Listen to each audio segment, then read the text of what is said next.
what I'm kind of questioning is why did she set the goal to 1 million? Like that's insane. It wasn't originally. It was originally only set for like 100,000, but then she started eating that, and she keeps upping it. I mean, I respect it. I mean, if she keeps getting money, then yeah, sure, stretch out the goal. Why not? Yeah, what you do.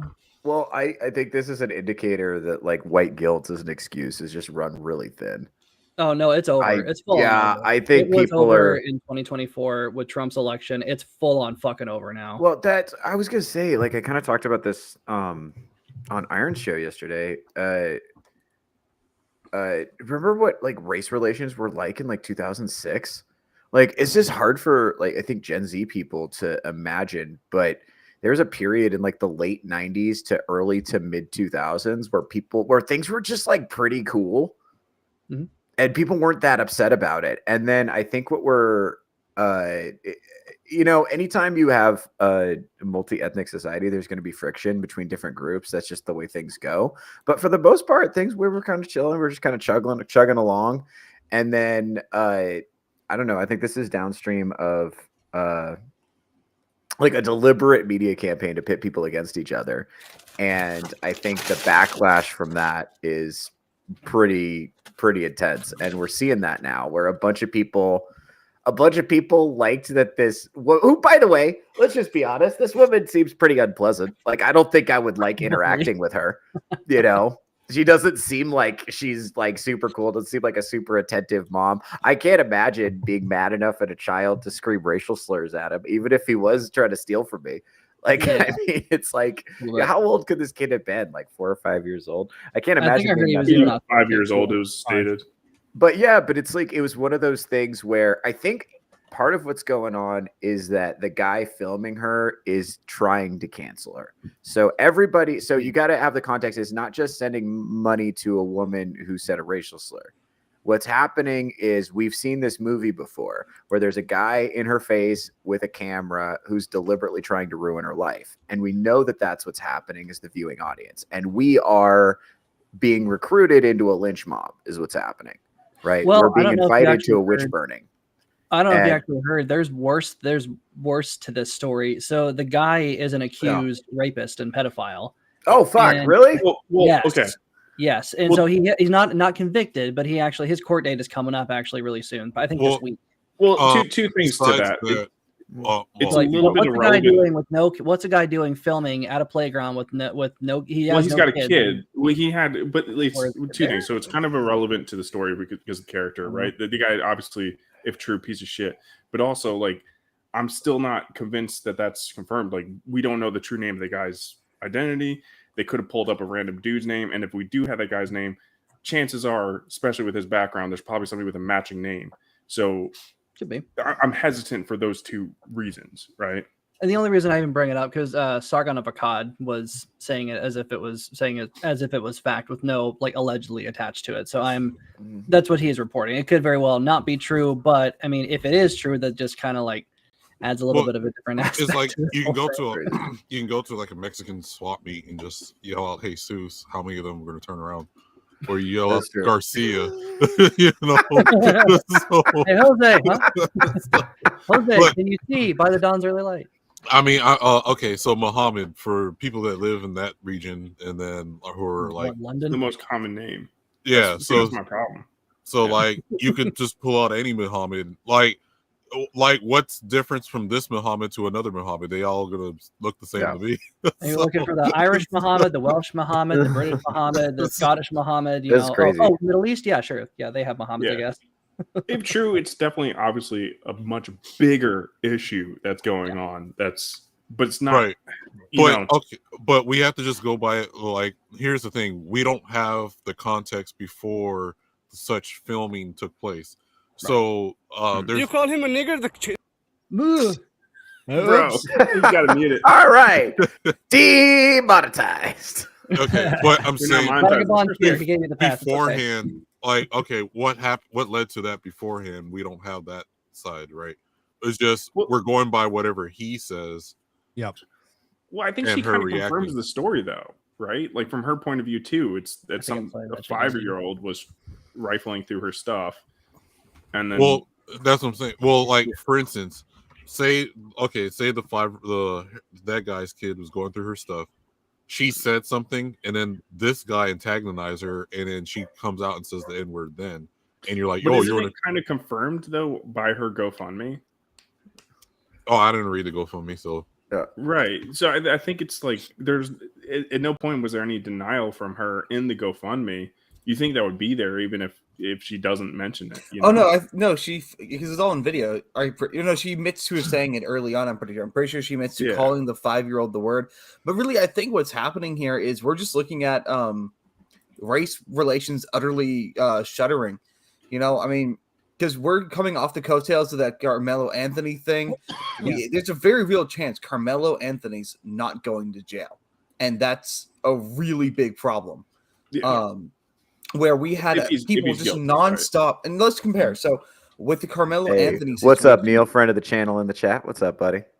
Diana's also here. Sorry to cut you off, buddy. I just want to say hi to the chat. Whoa, Gray's here. What's up, buddy? You gotta get Gray on here sometime. Allison's here. What's up, Allison?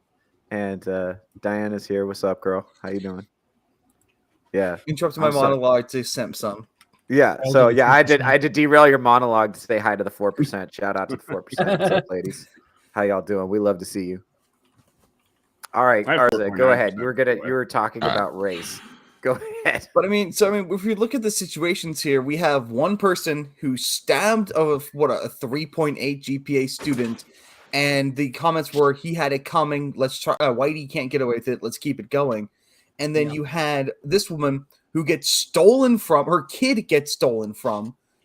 Says a mean word, and that's all she does, say a mean word. And she gets doxxed and gets multiple death threats. Yeah.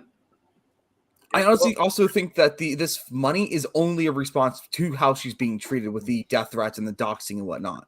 Yeah, it's a direct response to the double standards of things. Yeah.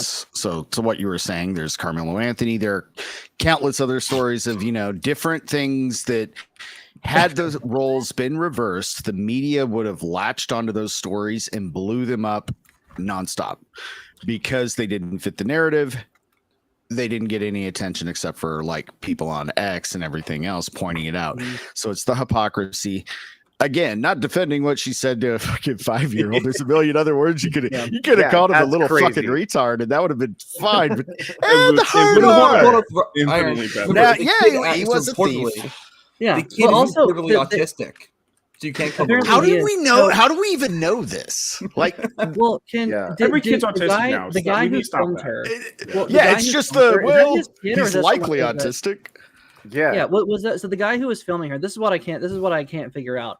Was that his kid that was rifling through the bag, and he just, or it was, because I don't recall seeing that was his. Oh child. No. He doesn't have children. He's just a child enthusiast. Let's look him up. Yeah, because it's like, why would he be why would he have his phone out? At a playground. You want to know why he was at a children's park with his recording equipment? Some weird it's stuff. Really easy to pull your phone out. He might not have had his phone out, so maybe he might have had something out. Fuck it. But why? But like, why was he at a playground? Everybody has their phone out when they're with their kids. He doesn't have kids. Again, he's a child enthusiast. Assuming this is the person we think it is anyway. Yeah, it is. That's 100% been confirmed. Yeah. It has been confirmed. Okay. So I was looking at this, and obviously calling a 5-year-old the hard R is crazy. But so better when I think people, in the neck, though. I think the backlash. I think what people resent, right, is this part where, not even the part where she said the thing, but like the fact that the guy who's holding the phone is trying to ruin her life on purpose. Like I was trying to get into this earlier. He's inviting us to a witch burning. He's inviting us to participate in a public stoning. He's like, hey, everybody, pick up a rock and stone this bitch. That's what she's saying to you. And I think people resent that because this is not the first rodeo. It's not the first time someone's been filmed out of context and had their life ruined for alleged racism that ended up, once the story came out weeks and months later, the actual racism didn't happen, right? There was a fake story, but that person's oftentimes never able to fully recover what they lost as a result of being kind of steamrolled by public shaming. right? Yeah. Or they just catch somebody at their absolute worst moment. They're at the end. Yeah, The fuse is gone. Well, They're having the other thing. My bad. Bro. The other thing too, is trying to walk away, and he keeps going to antagonize her. Yes, that's another that too. Yeah, I mean, going after. Look, if it's your own kid getting called a defensive thing, like you probably would have not a great reaction. But I'm just like reading her go back to the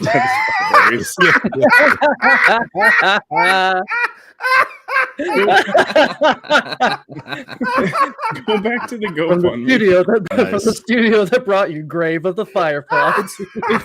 Right. She goes, oh fuck! You Why know, am I the so hard playground? right now? What's going on? God damn! I need help. All right. a kid steals from my 18-month-old's son's diaper bag, which there's such a high chance of that happening with a 5-year-old. And then she goes, I called the kid out for what he was. That's where it gets. That's where she kind of loses me. Oh no! And my big concern is with like evidence of this happening with the public and just like the atmosphere in the country. It's like, I don't want a rubber band, but that's probably what's going to happen. It's like we had this extreme happen for so many years. I want to go back to normal, but I'm like, we're going to go fucking the other way. It feels like I'm like, no, that's not good either. You're right. This is why design.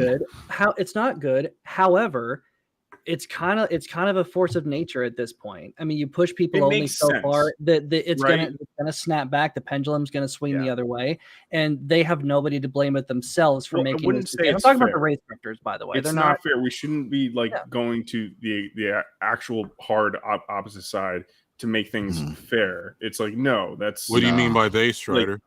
I don't know, Vagabond. What do you mean by they? Ultimately, white people don't really care about people's skin color. I don't know about you guys, but nobody gives except for Vagabond, I don't care about other people's skin color. You know, okay, this is trying to cause me problems about it. It's not really. Not why normal people don't care. This is something I noticed. Okay, so when I was in law school, it was like critical race theory was like the hot topic at the time, and like a lot of people went to law school for like racial justice type reasons. That was like very popular because this was like this was like 2016, 17, 18. So it was like right as like the Trump had been elected and Black Lives Matter shit was kicking off, and it was like post Trayvon Martin. So like that was popping at the time. And one thing that I noticed was like people from other groups would assume that white people had a shared sense of racial solidarity the way other groups do. And I kept being like, no, not at all. Like one of the arguments, we argued about affirmative action numerous times because that's based on, court cases. And one of the things they said is like, well, the number one beneficiary of affirmative action is white women. You should be happy. And my response was always, have you met white women? Like, I'm not. No, that's not. It's like I had a really hard time. And these are allegedly smart people. They got into the same law school I did, but they were like, I had a hard time getting through to them that like. Well, let's be honest. Most people. No, I wanted meritocracy. I wanted whoever was individually qualified to do well to, succeed and move forward. Like I didn't want race to factor in at all. I think it's a dumb way to evaluate a person is what shade they are. You know what I'm saying? Like I thought that was like a normal, but that was like a racist opinion. That's the funniest thing to say too. That was the racist opinion. Yeah. Why don't we look past skin color and only hire and promote based on ability? What are what are you, Hitler? You racist asshole? How dare you? Fuck up, Whitey. Right. You're just quoting Martin Luther King. Oh. Yeah. Well, but most people out here, and this is the other issue because I've spoken to some of these people before, they have a really maligned sense of theory of mind. And what do you mean those people? Well, it's all 1984. The people who believe in this kind of collectivism, because they don't have individual thought; they have collective thought. And white people do this too. There are a lot of white people with collective thought, and that's where the white guilt comes from. And so they think because they have these racist tendencies, they have these racist beliefs, everybody must have them, and everybody is just doing their best to hide it. And I'm going to be the virtuous one, and I'm going to tell you what you truly believe so that you can reveal your true beliefs and then get better and improve yourself and save yourself from those beliefs. I hated everything about what you just said.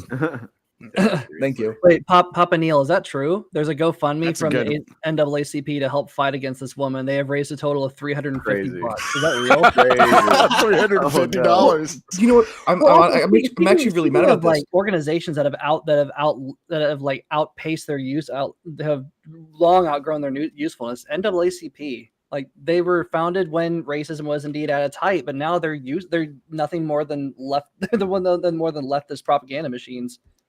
You know, one thing that it does annoy me is, and it's only because I feel like I should have gotten this award. She was named Racist of the Year. Oh man, there's a lefty organization that names a Racist of the Year to shame a person. I thought you were kidding. No, there's a leftist organization that legitimately labels people Racist of the Year to shame them. I'm like, I just want the award, dude. Hey, is there? What if we just start? What if we start like nominating people from? I was just our gonna friends say that. for like submitted for your approval. Vagabond. We'll give a Vagabond promo reel for Racist of the Year. Show the clip from him talking about which McDonald's to go to, which Walmart's not to go to, and not to be in the standing. He has to wear a Burger King crown. There you go. Oh, I will be wearing a Burger King crown for Dragon Con. Nice. Yeah, that's cool. That's going to be one of my cosplays for Dragon Con. Yeah, nice. Do it.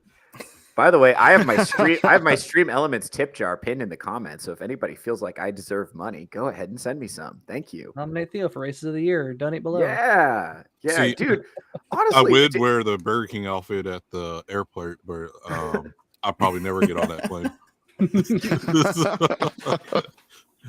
It calls to us like the Green Goblin mask. Yeah, dude. Have you tried to get her on the show yet? No, but I should. I bet she'd do it too. She seems like. Who do you think's the first person to get her to show up? Dude, honestly, I just want to introduce her to Vagabond because I want to see him happy. You know what I mean? Actually, I will say one thing. He's going to have a harem of farm women. It's going to be that woman in Vegas, this woman here, and then there's going to be five more in the next few years. Well, is he a degenerate? That's the question. No, that's the thing. I've witnessed. She has kids, so at least she fucks. Like Vagabond's passive riz is impressive. Yeah, it is. I will say one thing I'm really impressed about is so far she hasn't started an OnlyFans.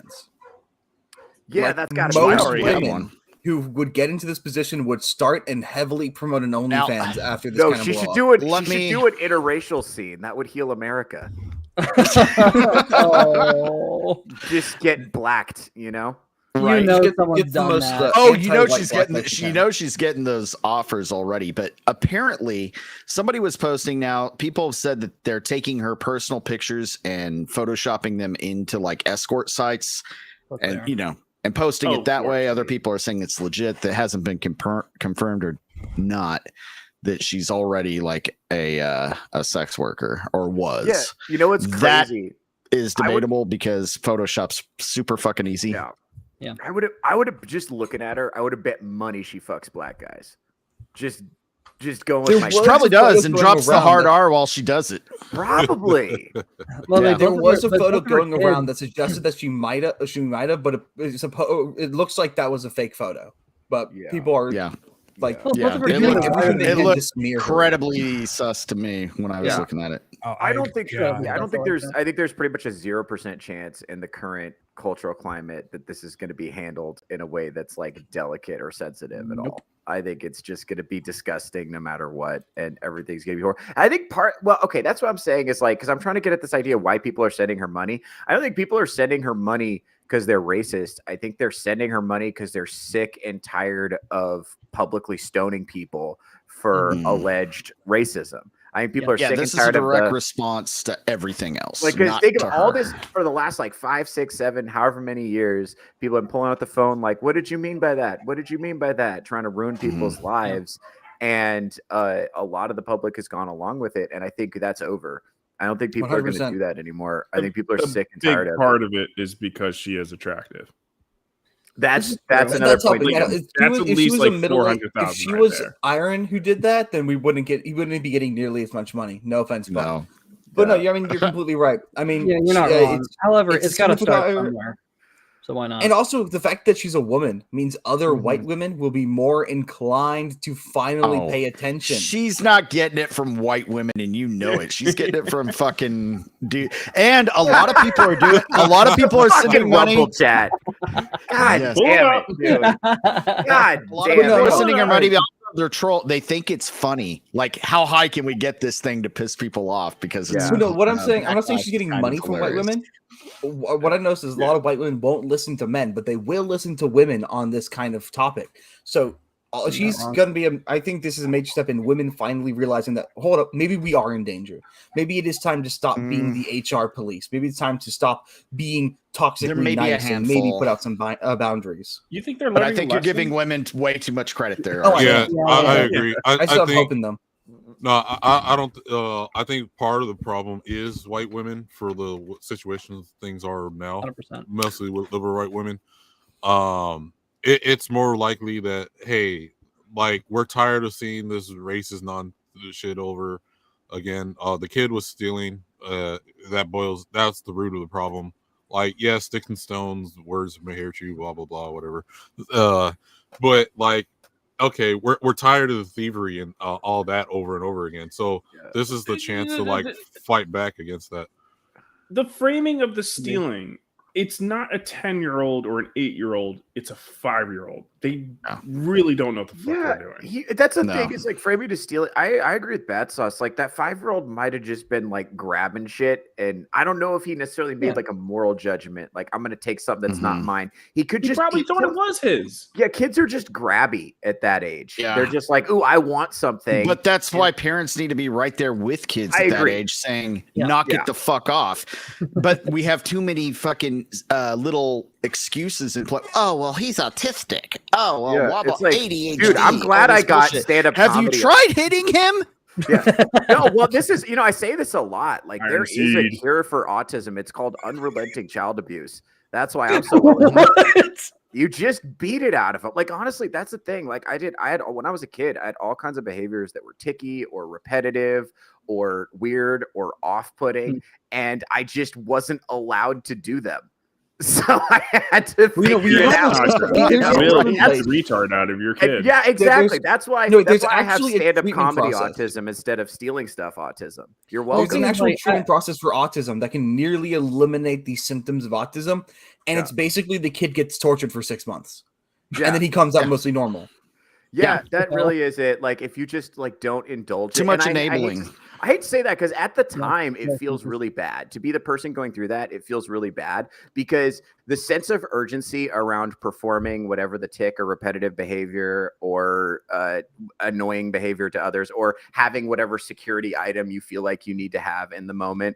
The sense of urgency internally is very real. But I get that. Any relationship to reality, and you're going to be a lot better off in society if you get pushed a little bit. Like, no, you don't have to sit in the exact same spot every day. You could sit over here and nobody's going to die. Like, sometimes you do need to get pushed a little bit. It's not, autism is not Tourette's. Like, Tourette's, you legitimately cannot help it, but it's that those aren't the symptoms of symptoms of Tourette's. It's like I can do it. I just don't want to. Like, and that sense of don't want to is very strong. Yeah. There's also like comorbidities or co-occurrences, I guess would be a better term, of obsessive compulsiveness for both. For autism and like autism, Asperger's, and also like I can only speak to Tourette's because that's legitimately something you cannot stop because it's in your brain. But with autism, you can learn your way out of it. But Tourette's, you grow out of it. Autism, you do have to. Someone has to come alongside you and help you learn. Do you guys remember some years ago? It was a video of a kid that was behind this grown man, and they're in line at a grocery store, and the kid keeps pushing the basket on the guy. The guy turns around waiting for the mom to do something. Mom just sits there and allows it to happen. So the guy pours milk on top of the kid's head for the kid to stop. And the mom's like, "What the fuck are you doing to my kid?" And it was like, "Well, why aren't you telling your kid to stop doing what he's doing?" Well, so okay, these symptoms that we're saying that are like autism symptoms, they're not, right? It's just like it sometimes is a high chance of a cause of people with autism. It doesn't mean it's like, oh, I can't be into the public because I'm autistic and loud noises. It's like, no, that's not the case. It's just you don't like it. What's so really going on back to well, let's getting diagnosed with autism for bad parenting. People who are poorly raised are being diagnosed with autism. Yeah, that's what I was about to say. Right, like, but it's like you can't fix autism, but it's like, again, like not going to public or not wanting to do certain public things. It's like that's not like a symptom of autism. Being comfortable doing it, that's a symptom. But it's like the inability to do that. That's not a symptom. We're assuming the kid has autism in the first place. Like, what if the guys? So obviously the guy heard what she said to the kid or whatever. He was there, probably watching it happen, where the kid's digging through the lady's bag or whatever, and taking whatever. Like this shit. Oh, for fuck's sake, woman. Yeah. Is it now? This is my point. That's just a normal 3-year-old. I've been around kids. That's just a fucking kid that needs to be stopped. Yeah, but and that's the thing. It's like, okay, he's already justifying it by saying it's autism. It's like, do you know that for sure? Is it the public's job to accommodate you, or is it your job to figure out what you need to do to act right in public? Right, like that's the mentality. Right. So not saying that autism isn't a real problem, and it is definitely on the upskip because of all the bullshit they're putting in food and everything else. RFK Jr. is going to fix that shit, hopefully. Yeah, but can a lot of these behaviors not just be stopped? Or maybe you should just accept, well, I guess I can't take my kid out in public. Maybe he can't play at the park because he's clipped. We're also living in society of complete supervision all the fucking time. Yeah. We're like also Sean doesn't look like he ever fucking sleeps. Yeah. We're also living in a society that people are self-diagnosing themselves with autism or ADHD or whatever.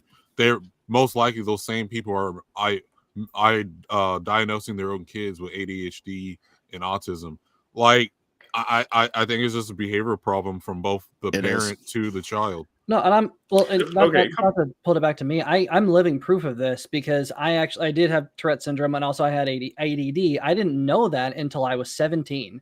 So all growing up, I still sat down, I still did my work, I still studied, I still learned to pay attention. I learned how to do all these things. I was pretty kick-ass when it came to education, but because I learned I didn't let ADD did not hold me back, and my parents didn't even know.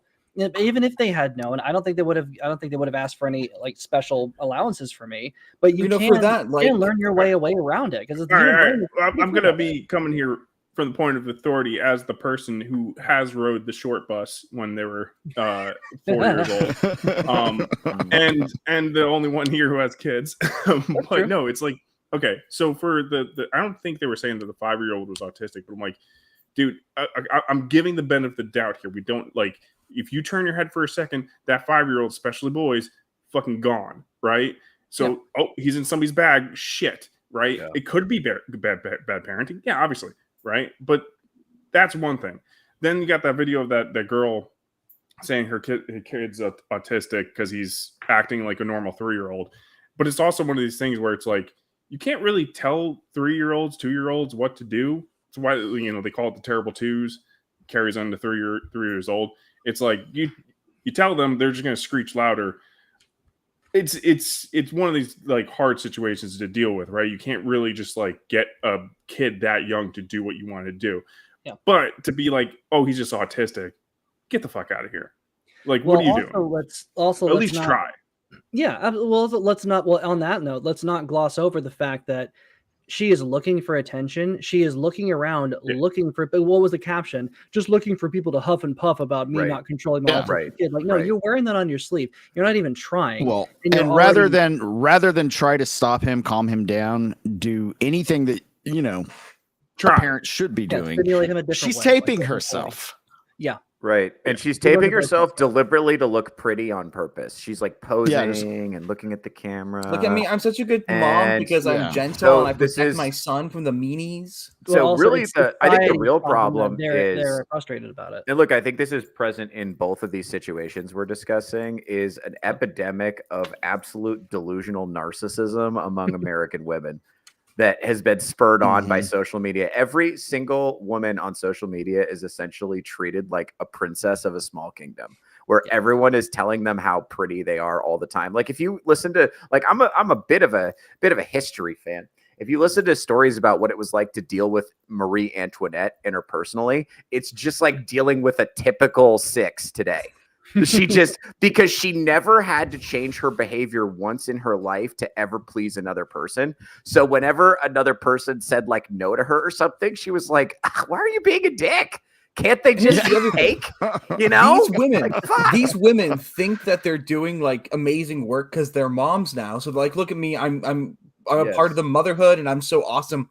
Except we're in the era of gentle parenting, which means they haven't parented once. They want the accolades of being a stay-at-home slave mom, basically, and all they're doing is sending the kid off to some babysitter and banning the word no, so the kid can do whatever they want. Yeah. She thinks she's the greatest mom in the world because she's on an airplane with her son, and she thinks that's enough. Where he's out there being a nuisance to everyone else, when she could easily probably find some way to distract him or at least restrict his headbanging. Yeah. But the thing is, she won't, because it's society's problem if they have an issue with it, and that's the typical modern woman deflecting of any kind of accountability or blame for actions that they have a direct hand in. Well, okay, and so also there's this other tier too. Okay, so right, you have a couple of different. Let's go back to the original scenario. A couple of different parents at the playground. One kid steals something out of another person's bag. I don't know. I feel like this may be just like wishful thinking, but I'm thinking back to like when I was 5. So like in the mid 90s, that would have been something where all of the parents in that situation all agreed at the same time that the kid who stole the thing was being a little shit, and they all kind of just came together to say, hey, knock that shit off. Like, but there was kind of a team effort. You know, it is really hard to parent by yourself, and it's easier if you have people in the community who are backing you up. You know, this is what I wish the circumstance was for, like, especially this type of reaction, which is a totally believable reaction. Kid stealing out her bag, and she goes, hey, shithead, stop doing that.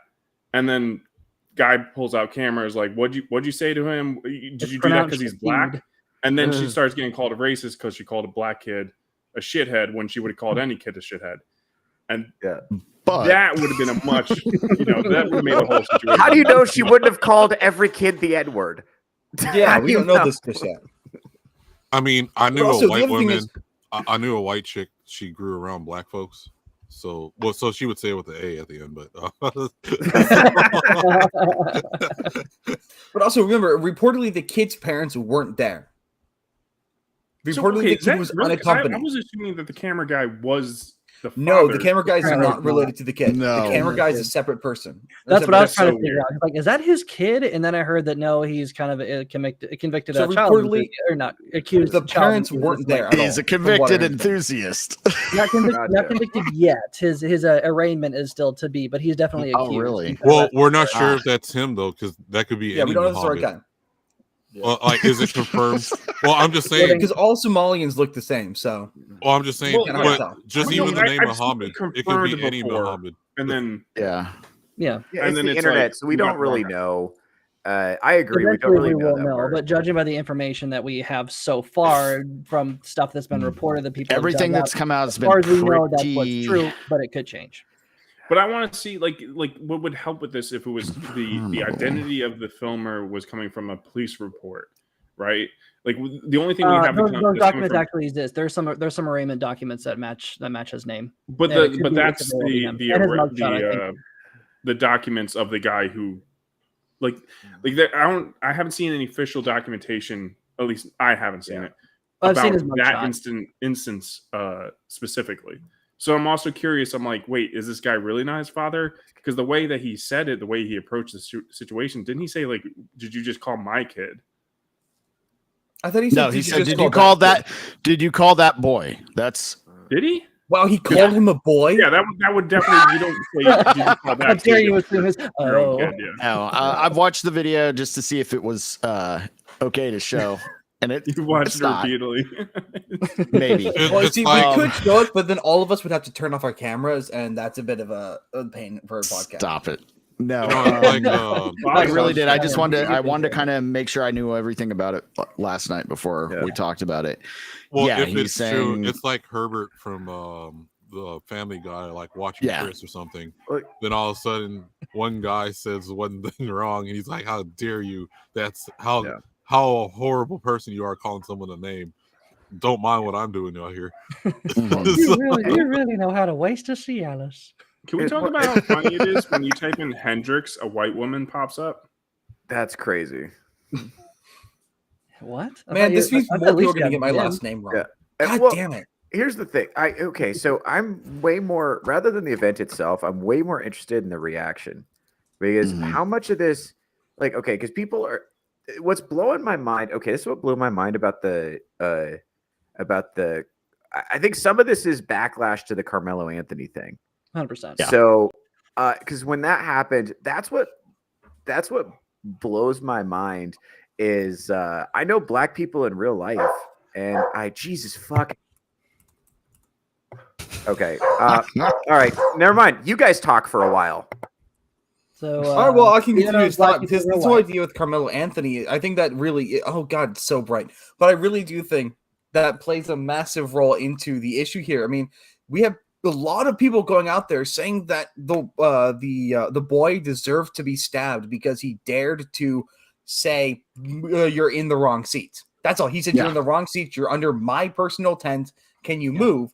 And then he stabbed him in the heart. Yeah. And those people are retards who would dare to he say that left because... for context, left, came back, had a knife, re-engaged. Oh, I didn't hear that part. No, the knife was in his backpack. He reached into his backpack and pulled it out. He left, came back, and then we don't know if he already had the knife or if he just left and came back, but he had already disengaged and then re-engaged. Because that's going to be a big factor in the trial. Yeah, well, okay, so the point I was trying to make before that dog interrupted me, I assumed to call me a racist. Whoa, don't call him that. Oh, fuck. Right. Black dog. My point is, God damn. Oh, Lord. I'm never working in this town again. All right, so here's the thing. I know black people in real life, and I don't know anybody who was like, yeah, go Carmelo Anthony. I'm sure glad he murdered that guy. That seemed like exclusively like a chronically terminally online take. I don't know anybody in real life who has that opinion. And I also don't know anybody in real life who's psyched that this tattooed broad said the N-word. But the online discourse around it has been crazy. And I really do think that the amount of money that's being donated to this chick I think that's because obviously she doesn't seem like she's that fun to hang out with. I mean, at least not for a long time. She might be fun to hang out with for like 3 or 4 hours, but after that, I think her personality would wear on you pretty quick. You think she's one note? I do know some black folks personally that are like cheering the Carmelo thing going on. I just watched from a distance on Facebook. Yeah, I was gonna say I could definitely see that. Facebook is full of people who do that. Yeah, but it's like there's certain crowds of folks that like they'll like it's the ones that like cry racism every 2 seconds. Yeah. Well, what does the news tell them that they need to think? Right? Sure. Yeah, it's not just the news. It's just that's how they grew up learning. Is schools taught them to hate white folks. Neil gets it. That's what I'm saying. Neil's picking up what I'm putting down. But here's the thing. I said maybe she's one note, but that whole thing that got me. That was hilarious on the spot. I think she might be a comedic genius, honestly. Get her on the show, Theo, please. Yeah, I got to put a baby in her, man. Say it just for genetics. I do think this is like backlash to okay, all right. Nobody asked you with the fucking banner jokes. Nobody asked you. All right. That wasn't a denial, by the way. Well, I do think this is pushing back against not just the Carmelo Anthony thing is like the recent, but it's like I was saying before, it's this pattern of hey, everybody, let's burn the witch. And I don't think it made race relations better to do that. I think it made race relations worse to just have this. And you had people walking on eggshells, and I think a lot of people were willing to walk on eggshells to a point. A lot of people think it was really. See, we have a society that is very like guilt motivated because of our Puritan roots. and our like the Protestant history. So we have a lot of people are very. If you tell a bunch of white people that they're racist, a lot of them are going to be like, "Well, shit, I'm not perfect. I could definitely be better," and they'll hear you out and they'll try to be less racist. Like we saw that, you know. Yeah. But I think some people, I think people, especially the more disagreeable ones, who know they're not racist, are just absolutely sick to shit. So what you've done is you've had people who know they're not racist and really aspire to treat people as fairly as possible, who are now fucking sending money to the N-word chick just out of spite. You know, Yeah. like, Remember the that's guy the key that, word right there. A lot of this is just out of cultural spite. remember the guy that had fucking fed up. Yeah. Kickstarter to make a bowl of mashed potatoes? Yeah. Oh no, it was potato salad. yeah. I think it's one of those instances again. Just trolling. Yeah. Just being part of the meme. I think the guy made like a lot of people want to get it. They're throwing little bits of money in just because they want to see that number rise, because they like to see the reaction, because it's. We used to live in a high trust society, one that where we could trust our neighbors. We knew that if a kid was going to steal from us from the park, their parents were going to back us up and help get their kid to give it back to us. We knew. Amen, brother. But we knew that it was like we used to be in a society that was very helpful, and that included every single racial group. Every group was a part of this high trust society. And then at some point in time, people were like, well, maybe we don't need everyone to be in the same society, and put black people went to a different segment of the society. And all of a sudden they're like, well, we don't need high trust either. Are you about to say separate but equal? No, I was not going to say that, because most of these people don't think they're equal. They think they're superior to everybody else. Yeah. And racial supremacy is the problem here. And it's these people who we're not going to skip past that. Did some kid out the window just go like, "Papa, to you, hey Theo"? No, that's fine. Yeah, this house is under construction, and some of it's happening right out the window. So I had to make an adjustment. There's also, that dog. Like, the dog was hollering at me because he wants to play with my cat, and my cat's like not having it. So just looking out the window. Yeah, that's crazy. No, you're right. Yeah, no, it's just, people are just tired of not being able to trust each other and being in a situation where they are really at danger for just living how they would have lived 10 years ago, 20 years ago. Well, let's also not gloss over, and I'm trying to be very careful about how I word this. Well, fuck it, I don't care. Because let's also not gloss over that a lot. I mean, what is the abbreviation on the online discourse is YN. That stereotype definitely applies to a lot more people than it did in even like 5, 10, 20 years ago. A lot more. It definitely seems to me a lot more of the younger Black population growing up on a completely non-accountability diet are now suddenly thrust into the real world, and they're acting out in ways that are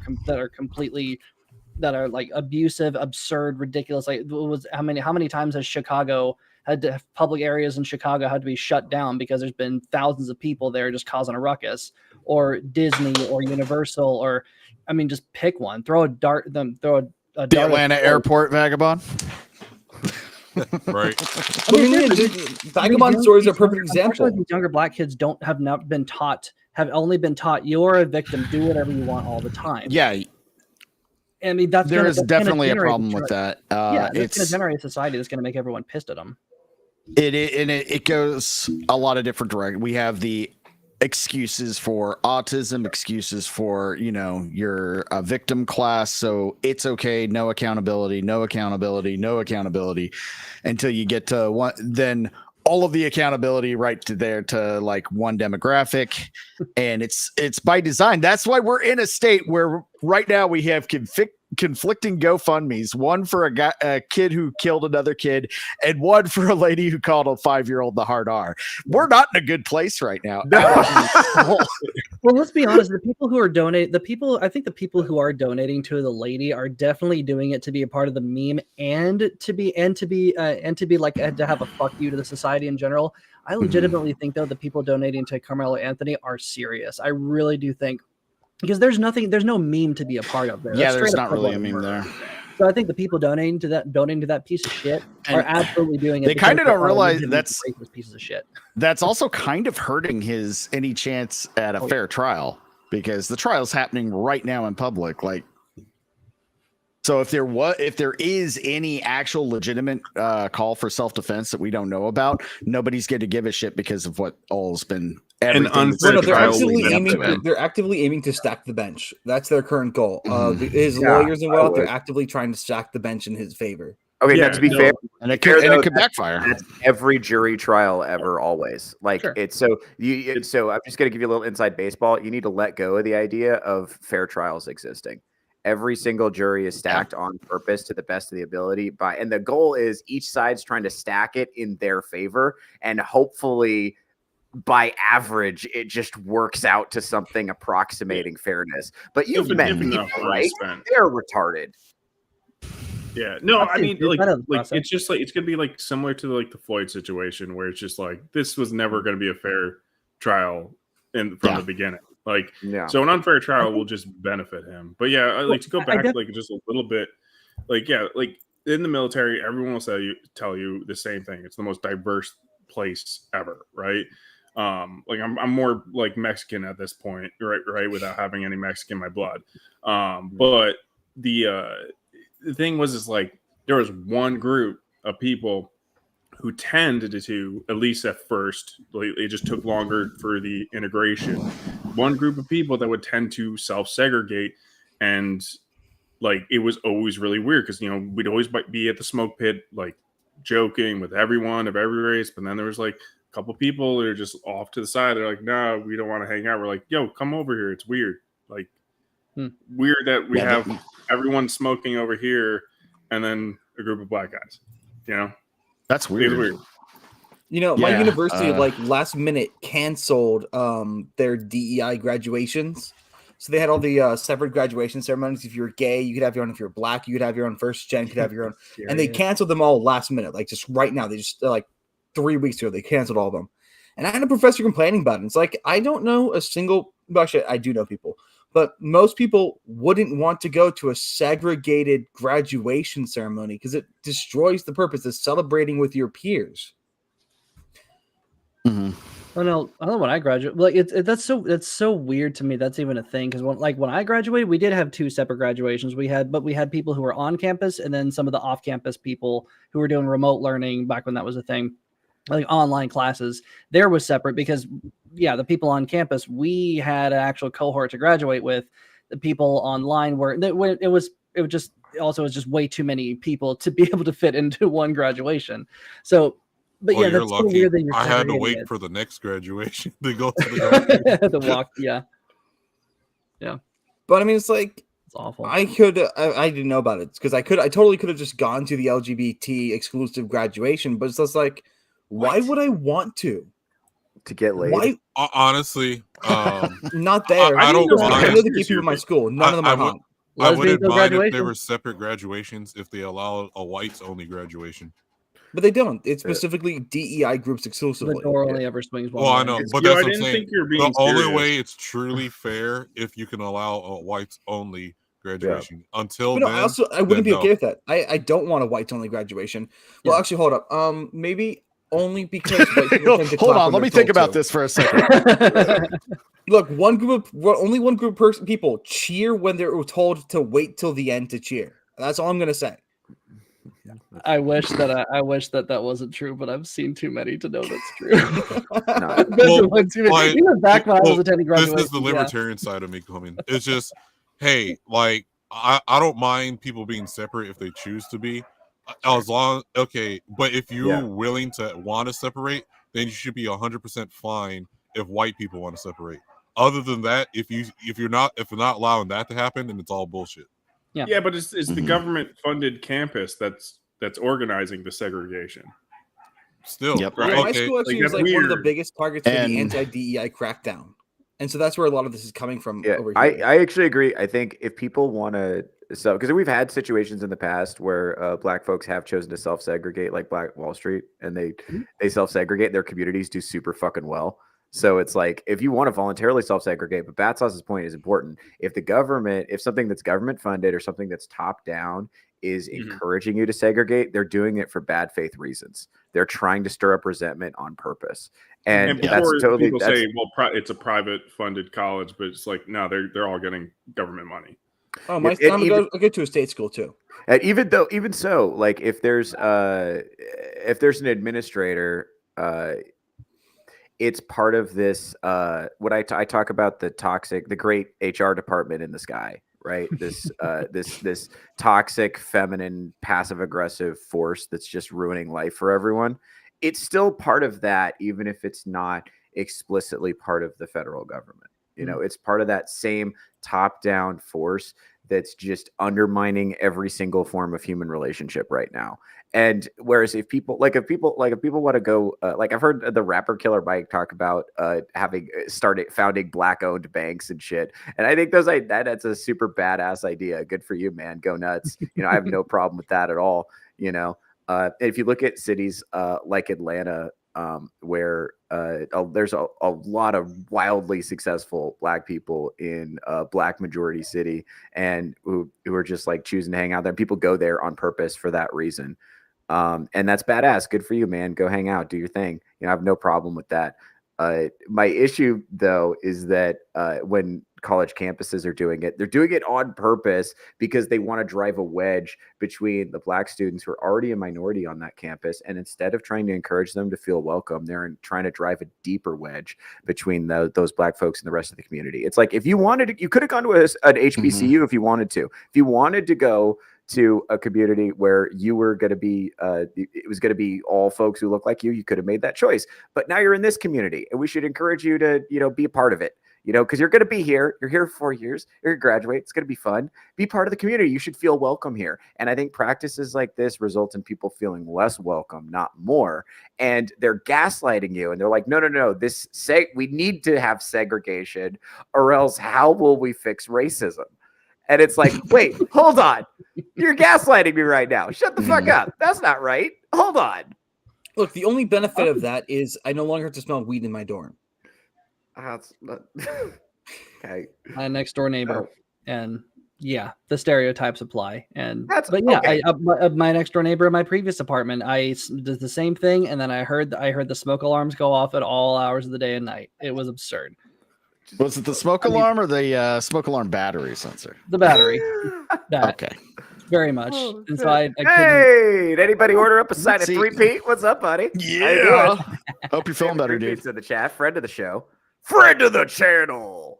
It's an inside joke. Everybody should go do Sammy's show. He's a guy. He runs a great ship over there. 100%.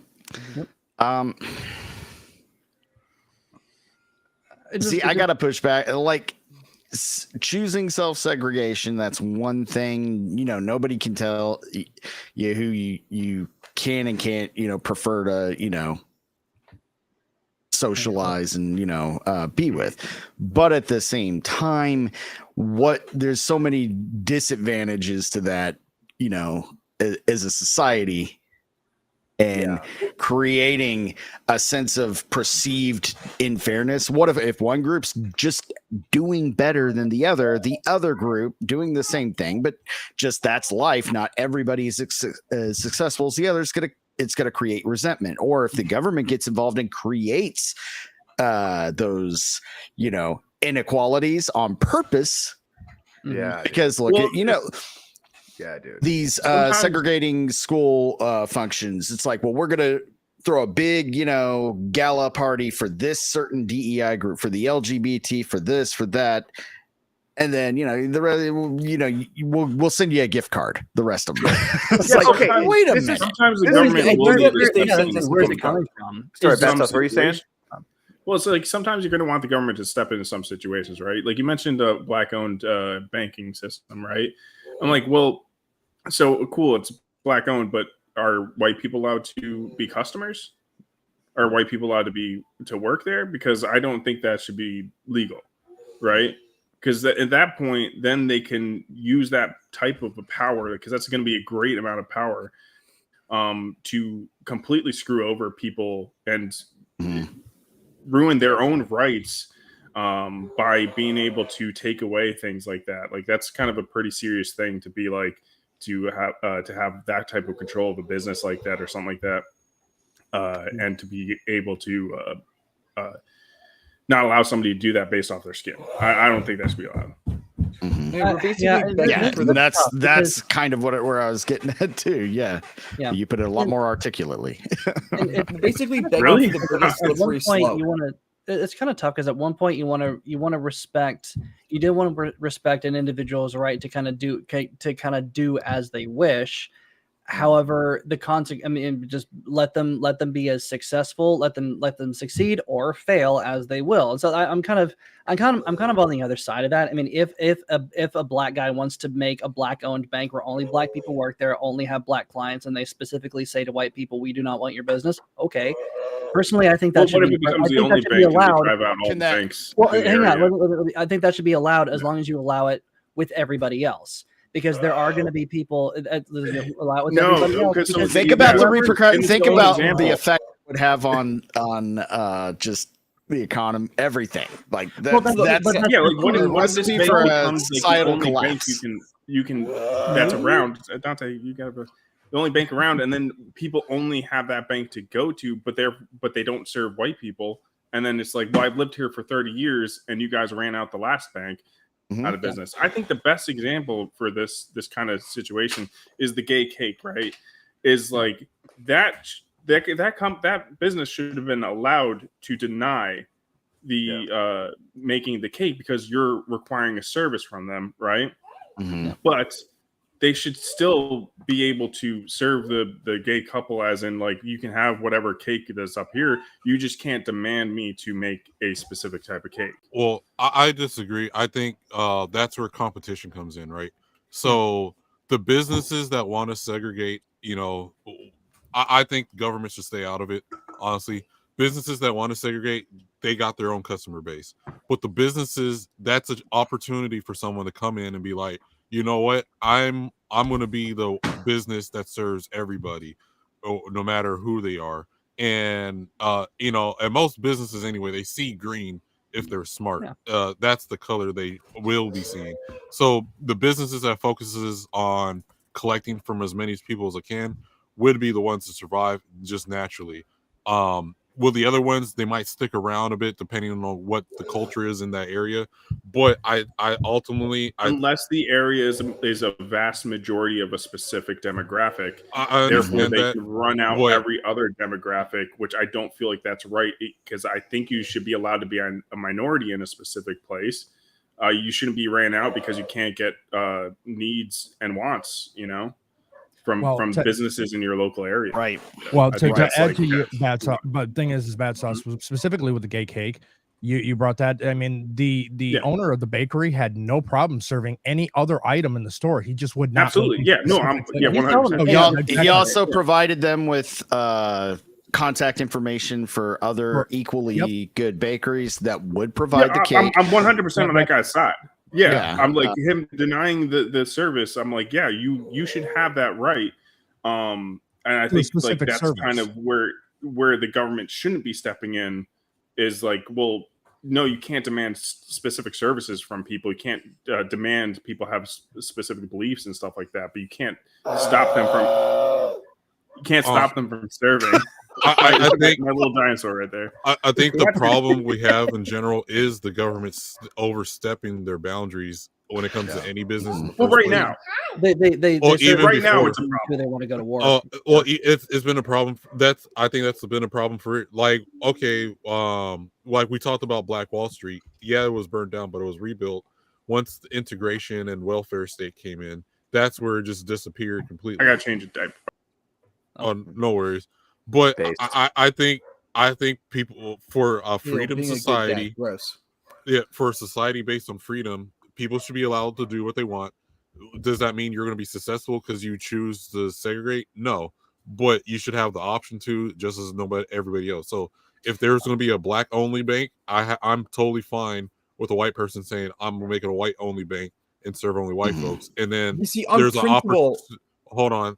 Then there's an opportunity for someone to come in and be like, you know what? I'm gonna make a bank that services everybody.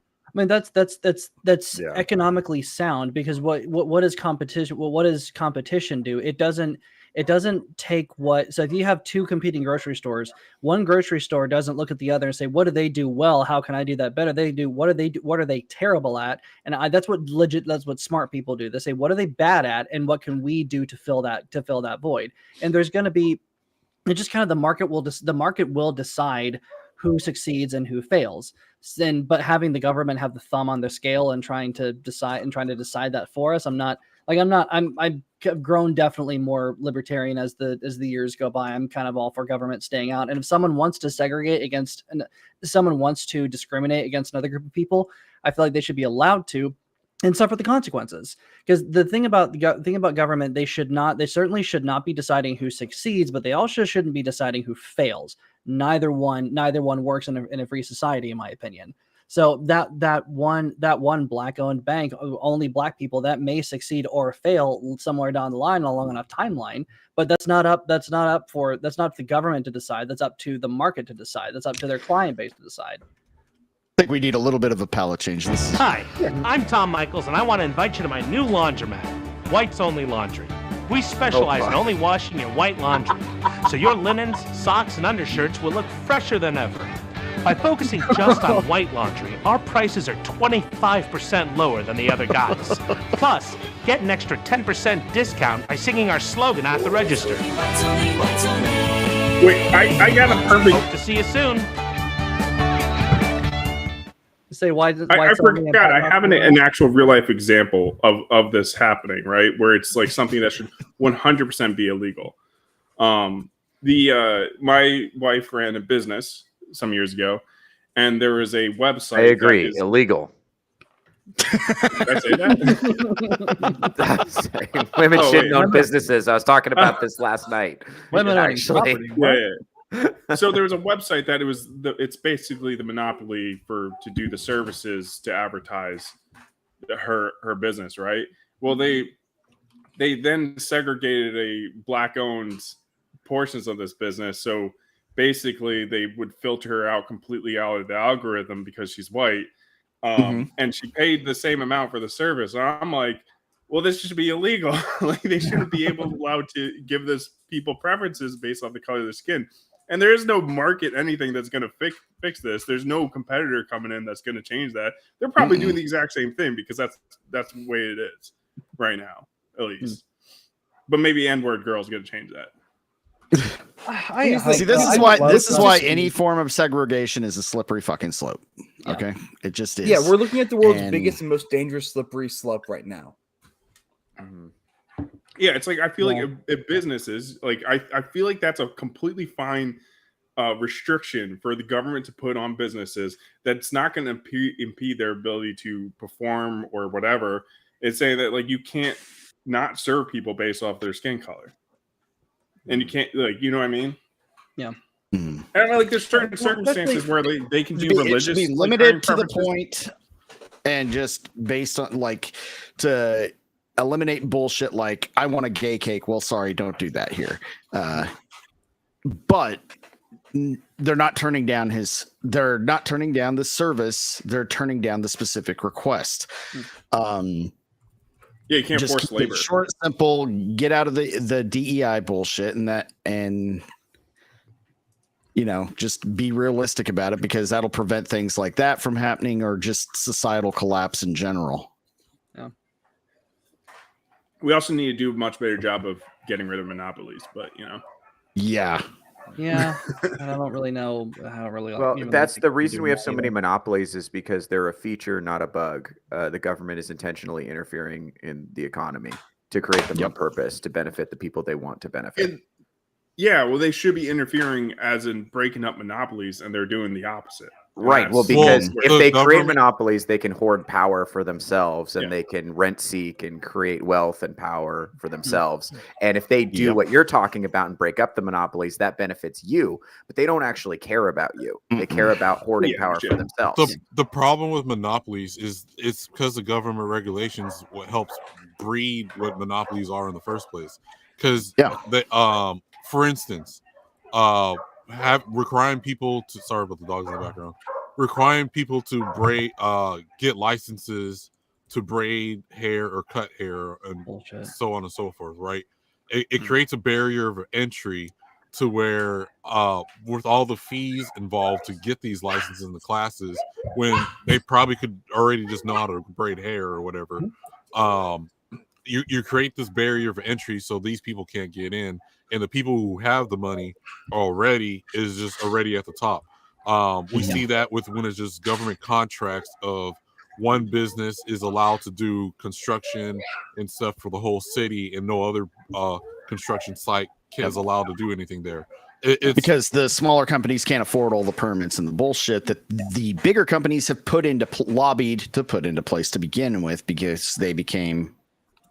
Yeah, like the same problem we have that with they're the only ones who can afford to do it. We have the same problem going on right now with the fucking with the chicken tax and the cafe laws, where like right now we can't get small pickup trucks because the government blocks all the access to that, or we can't even get key trucks sent in here, which is like $10,000 modular trucks. You can build whatever you fucking want with them. It's just the government gets in the way, and more regulation creates these monopolies for like whatever to happen. And that, but if you get rid of these barrier to entries, there's different businesses that can be able to pop up without having the large overhead. You know, some would fail, some might succeed depending on the quality of the business, the product, and the competition. Yeah, no, 100%. It's just, and that's where my libertarian side is like, there's obviously like way higher chances of that stuff happening, of hindering small businesses and just making stupid things like license to braid hair, license to do whatever. And even when it's not businesses, like to do things on my house, I need a license. Like F off, dude. It's too much. But it's just like the thing is I do have a line where I'm like, okay, but the government does need to do some things, and like there is a small limit of things where I'm like, okay, this is where the government steps in. But they don't. They never do. Because they suck. Yeah, there's trade-offs no matter what philosophy you work with. And it's just which one does the least damage to the least amount of people. I think that should probably be the best lens to view it. Because again, if we go pure libertarian, then that's where, if we go just pure 100% anarcho-libertarian, there definitely opens up plenty of space for people to come in and monopolize and people to abuse the system. But if we go full nanny state, well, then that nobody succeeds at that point, because nobody can keep up with the constant regulations. And it's a principle that you learn in codependency. You try to micromanage every single person's behavior to try to craft your perfect person. And since we are a melting pot society, a melting pot country, at least for now, then there's nothing that's going to be perfect that's going to work for everybody. So these are definitely good conversations to have. It's just kind of like, we'll see what happens, I guess. For me, some stuff that works for one community might not work for another community. So we'll see. I mean, for me, if we are to have a government, they should be regulated to foreign affairs. You know, when they need funding instead of taxing, that's where we bring back bonds. That's where bonds come in. Have something the government produces that people want without forcing it out of our paychecks and our daily living. Yeah. But here's also another issue we have with this, right? You guys are just assuming that we actually live in a society that can stomach being libertarian. I'm an extreme libertarian, but I'm convinced at this point 80% of people can't live in a libertarian society. They need Big Brother to tell them how to think and what to do. Most people cannot stand to live in it. So I think that in a perfect world, this allowance for segregation and these allowances for more libertarian ideals would be amazing. They're just not going to stand up because most people are just immediately going to vote in. If you give people full reign and full libertarianism, they will vote in a dictator. That's just how it's going to go. Well, democracy is a mistake. We're not. Can I also point out? I just want to point out that this whole conversation stemmed from a trashy white woman calling a 5-year-old the N-word. This is amazing. Yeah. This is what we do over here on Touch Grass. This is what we do on Touch Grass with Theo Snodgrass. We have intellectual conversations about these whores. You need to make that your show tagline. Intellectual conversations over these hoes. The question is, did she show her feet yet? Good question. Do we have feet reveal? Hey, chat, can we get that looked up? Can somebody in the one of you gooters look that up? Somebody in the Rumble chat, find the feet. Hashtag find the feet. We're gonna get an emergency touch grass whenever we find the feet. You know she's got a toe tap. Look at the that. second the feet go live, we will have an emergency episode of Touch Grass. I bet she has like a butterfly or some shit tattoo right there. Oh yeah, or like a dream catcher or some shit, or star, or star. Upside down pentagram. Oh, okay. A certain Tibetan symbol, maybe. Like, oh god. What is 88 down there? Are you born in 1988? Oh no. All sorts of things come out with tattoos. It could be interesting. That would be a plot twist. All of a sudden, it turns out she is actually a member of the local 88 club. That'd be interesting. Yeah, dude. But what would we do then, I wonder? No, look, I would love an American representative of the AFD. Dude, here's the thing. What? I don't know. I kind of think goth chicks are. I've said this before. I think goth chicks are out. I think hot Nazi chicks are in. Theo, I really do. Same demographic. That's the thing is like because being a goth chick is not that transgressive anymore. Like the chicks who used to be goth chicks are becoming Nazis now. And the chicks who are goth chick, it's just like a chick who's like goth and like covered in tattoos and has a bunch of like piercings and shit. That used to be unusual. Now that's just a chick. That's just an American woman. Now. Your average that girl has like a master's degree and she's like an early childhood therapist. Well, I think it depends on what crowds you're in. So like I go to a lot of metal fests where I'm at and like I'll see them around here. Yeah. And it's like, oh man, that's absolutely amazing. Hopefully.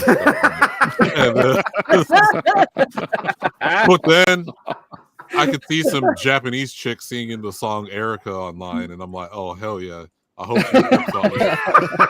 and then like the next second I could see like some Hungarian chick just speaking or like some Russian chick.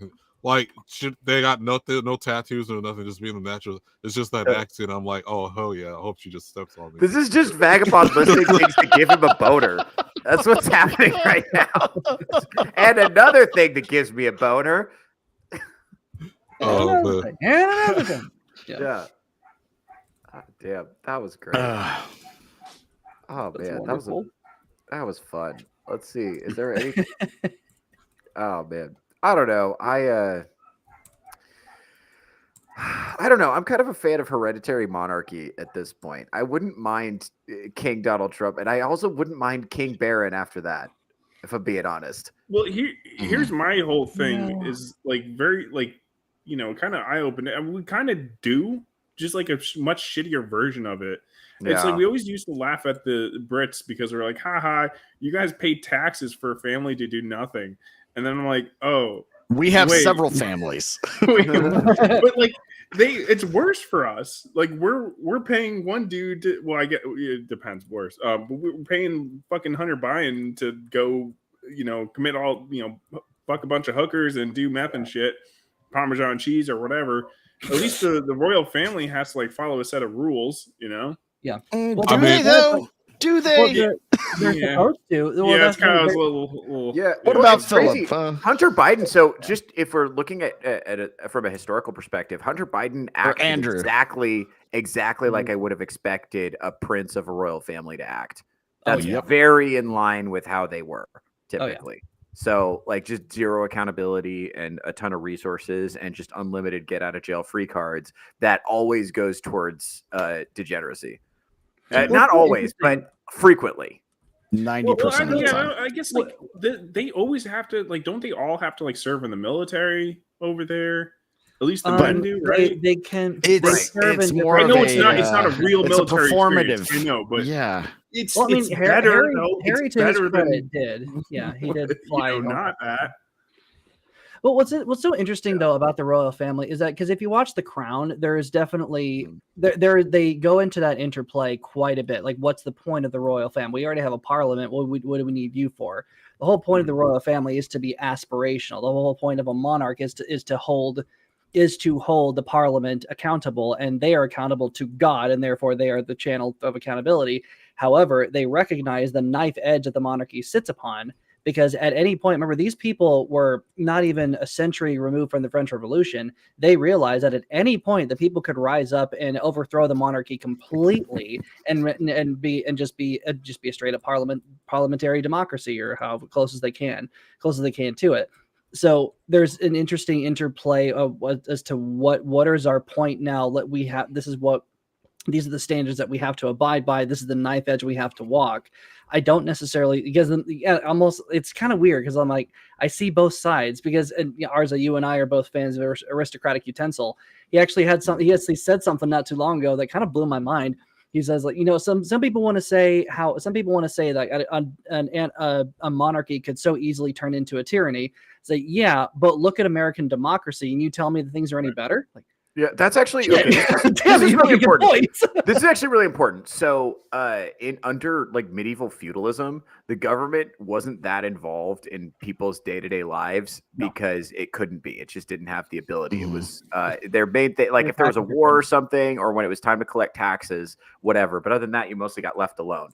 Is there a single aspect of your life right now that is not touched by this toxic HR nightmare that we're all living? I can think of one part of my life that isn't being touched because of this HR nightmare. Oh boy. Well, yeah. If I told you, the feds would be watching me, so I can't.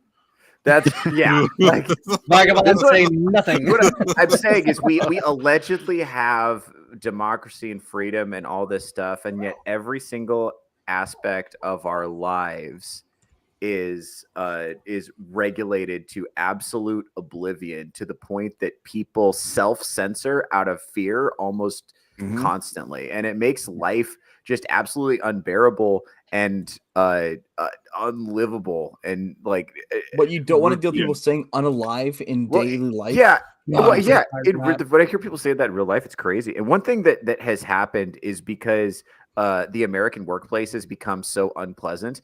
Every single person you ever interact with hates their fucking job, and they're stoned as fuck, and they're just getting by. Like, it used to be that you could go to a place like Petco or Best Buy or something, and you could ask somebody a question and be reliably certain that they would give you some kind of help, and you might actually learn some information. It's not like that anymore. Like, dude, I was at fucking Petco the other day, and I talked to a dude that was so high he couldn't. I was like, "You point me to where the cat trees are," and he was so high he couldn't understand what I was saying. And I was like, "They're right over there. I'm just gonna go take care of it," you know. And I wasn't even blaming him for it. It was just like, he's doing what he has to do to fucking survive. Like, he's just trying to buy food and pay bills, and while he's alive, like he's in it.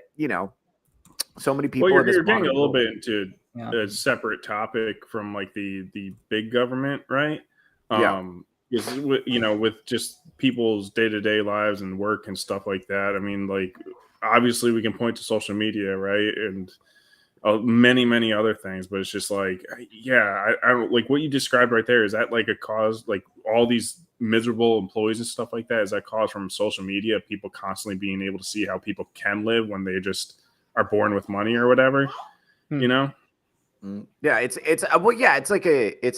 a broader cultural problem. It's why I stopped spending a lot of time thinking about libertarianism and hanging out with libertarians, identifying as libertarian. No offense, but I stopped thinking about this because the petty tyranny of busybody HR Karens is doing like infinitely more damage than the government right now. Yeah. And I say that knowing full well that the government kills people. Like, I think that there's a petty tyranny that's causing everyone to live in constant fear that is just making life in America right now unlivable. And it is my life mission. It was my life's mission to upset that tyranny at all costs. Right? I hate it. HR a product of the big government? That's a good question. Right. That's a complicated question. So HR. So HR. So when I say HR, I don't literally just mean human resources. I'm using the HR department to refer. I call it the great HR department in the sky, which is this I get what you feminine, mean, yeah. this feminine passive aggressive ethos. That so okay. Because the psychology and the therapist stuff, like that's directly influenced from government and government meddling with the way that they have to get a license and what they have to learn and what they're forced to mentor people. So like that kind of psychology plays it's enforced into by the government for sure. Like so the degree to these passive aggressive people couldn't get anything done if that was their only tool. There has to be some kind of enforcement arm, which ultimately, because power comes out the point of a gun. That's what Mao said, and he was right. And those guns are held by men who are employed by the government.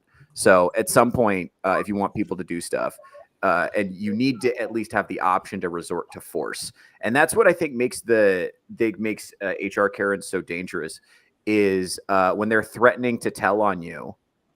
If you go far enough up that chain, eventually it's an appeal to an authoritarian force mechanism, right? And so here's a good example of that. Looking at Europe and other, I think even Canada, they put people in jail for saying mean things online. And going back to the original story of the N-word at the 5-year-old, the guy who was videotaped, he can be heard saying that's hate speech. That's against the law. He just assumed that she just committed a fucking crime and should go to jail. There are people demanding that her child's taken away because it's already escalated everywhere else. We just haven't quite got there yet. Yeah. Well, his name is Mohammed, so he don't know the law. I mean, he's used to top-down government oppression. But it's the law in a lot of Western places now. Germany, UK, even there I are think places Canada in America where extent. you can get arrested for hate speech. Well, there's like people. This goes back to the rules for thee and not for me. Well, for the different race stuff is the HR. Intentionally is reacting a different way, to white people, right? And that's enforced by their standards and everything like that. It is 100% sure. If you get an HR argument with somebody who's black and you are white, you are 100% losing that. You're going to lose your job. Yeah. And that is that goes not into, if I'm the manager. Vagabond for manager. Yeah, that does go into a lot of that of being not the government in this case not enforcing the fact that you can't treat people different based on their skin color, and that goes back to that. You know what? To that point, I 100% endorse if any black person wants to call me a racial slur, you're more than welcome to. You can call me all of them. Yeah, it's crazy to me. King. Here's the thing. Well, I don't know. I come to this from the comedy world. In the comedy world, it's just it's just way more normal for comedians to call each other slurs. It just happens so much. It happens all the time, and it's not ever a big deal.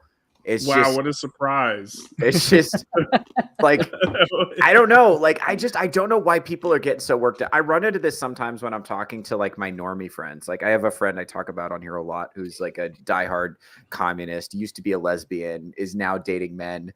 I think she's going to be Catholic before you know it. I'm rooting for her. But, she was, a hardcore leftist for a long time. And I frequently, about once every 2-3 months, we have to have a struggle session because some joke I said was insensitive or whatever. And it's just I don't understand people who live this way because it's so much more fun to be uninhibited. And by the way, if you are, so there's one particular individual who is kind of, hello. There's one particular individual that I know from the scene who is trans, and this person is very much the type to call you out if you use the wrong pronouns, for instance. And so what there was downstream of that is everyone walks on eggshells around this person all the time. And they don't have any real friends, and their life is really lonely and isolated. And everyone they interact with smiles in their face and then hides their true feelings and does their absolute best to avoid being alone with them ever. Right. And to avoid hanging out with them all the time. So what you're doing, if you're insisting on being one of these temperamental HR leftists, is you are making yourself really hard to be friends with. Right. You're making it really hard for you to have significant social relationships and to have like good sense of community. I'm sorry. There's a corgi just raising hell. You guys want to see the corgi? Well, yeah, the thing is like I've been in those offices. I've been in those circumstances where it's like I am walking on eggshells, right? Especially with my language being in a Marine. It's just like I have said several things that I'm like, I definitely had to question if I was going to be working the next day, right? And again, it's like I got a lot of. What'd you say? I don't like the taste of crayons. Oh, God, it's just a lame joke. Stop it. It's just I hear it. It's lame. It's like, come on, be original if you're going to insult me. Yeah, I know. But no, it's so I got a lot of examples from my wife because she did like a parking job, and it was with a bunch of foreigners, right? And this is a circumstance where it's like, okay, they needed to step in and help my wife. Is that what they did? No.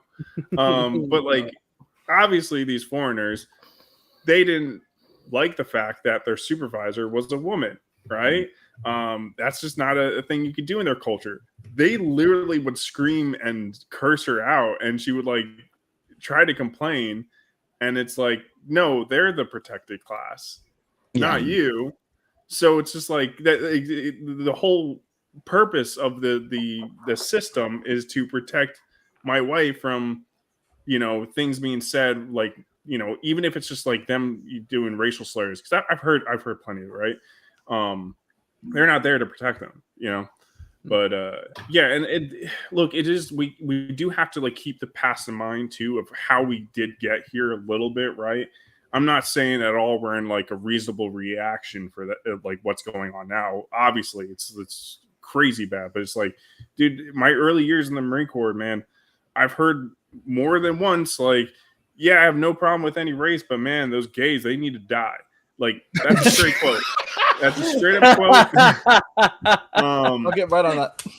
Yeah. And it's just like you're in circumstances, you're just like, oh, yeah.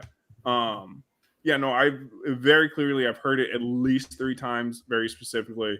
That very exact sentence in a couple different ways, right? So yeah, I'm like, I don't like that. Well, that's another issue with a lot of the lefty DEI stuff anyway. We're bringing in a bunch of incompatible groups. We've got gays, women, and minorities, and those 3 typically don't go well together because a lot of minorities kind of hate women and gays. Gay men are really catty, and women are catty, but in different ways. So they're going to fight a lot. And ultimately, you're gonna. And also, let's be honest, the LGBT community doesn't like women either. They want to turn them into boys. And so we're going to have a lot of them are incredibly self-obsessed.